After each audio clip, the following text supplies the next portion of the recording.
Mami, Aray! Ano? sasabihin ako. Oh, ano naman kalokohan yan? Wala pa nga ako sinasabi. Ano nga, sabihin mo na. Ito na nga. Aray!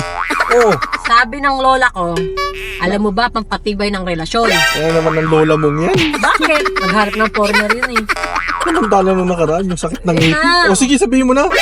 Sabi ng lola ko, pampatibay nga daw ng relasyon. Dapat Oh. makinig ka. Oh, sige, ano nga? Oh. Sa umaga, Oh, away. hindi mong ginagawa yan. Diba? Kaya matibay tayo eh. Sa tanghali, bate. Bate? Oh, nagbate. Oh, binabate. Oh.